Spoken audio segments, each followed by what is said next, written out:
He said, the warden told me to give you whatever you ask. But you know what we want. I said, what do you want? He said, you know what? He said, come on now. He said, do you love her? You do know if I decide to send you to another prison, she'll be talking to somebody else by tomorrow. She don't care nothing about you. I said, you sitting up here trying to get me to give you somebody that's the police. He said, she ain't the police. She's an inmate. And I'm going to treat her like one when I catch her. He said, you know what a red line is? I said, nah. He said, I'm going to tell you what a red line is. That's when a government official is working with the enemy. He said, you can get my license plate number and find out where I live, find out where my other coworkers live. You can find out where the kitchen workers work at if you live at if you wanted to. He said, people like her are dangerous to people like me because we have to come in here and do our job. She can give you information to find out where we live and you can get things done us on the street. So when I catch her, I'm a redline her and make sure she never gets to work for the government again. I said, you just said all that and I'm telling you she one of y'all. He said, I'm going to get her. They pulled out a cell phone.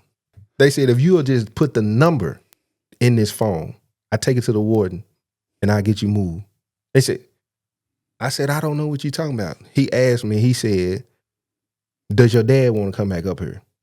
I said, no. He said, do you want to go down there with your dad? I have you on the bus in the morning, going in the cell with your dad as soon as you get out the bus in the morning. I said, how many people you don't have these kind of conversations with? You too comfortable. Like this don't happen in the penitentiary. I said, how many people? He said, you'd be surprised. You'd be surprised how many of these conversations. I said, well, that ain't what's going on with me. He said, I'll make another offer. He said, I get your daddy back up here. Y'all can sell as much tobacco as you want. I said, how this gonna happen? He said, I'm just letting you know.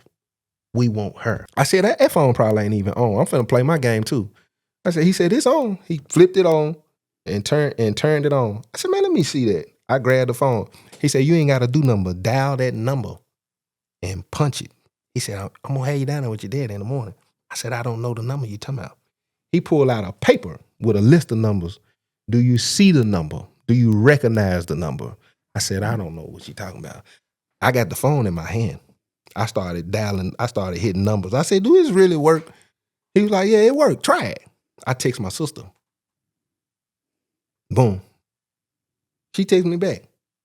They ain't saying I said, man, that's crazy. I said, I'm going to text her back. I text my homeboy girl who was connected to the officer. I text her. She texts back. So I'm sitting in here and I done text two people. I'm knowing I've been down here at least 30 minutes. I'm knowing you wrote that in the logbook. If I get on that phone and I have my sister, it's what I'm thinking. If I have my sister and that girl to be able to verify this number, text me it was my brother and it was my homeboy at this time, and I can get them to call the commissioner office, I can prove y'all let me use this phone. So by that time, I'm like, okay, now it's time to play my card. I've been down here long enough. It's been about an hour at this point. I said, I'll tell you what.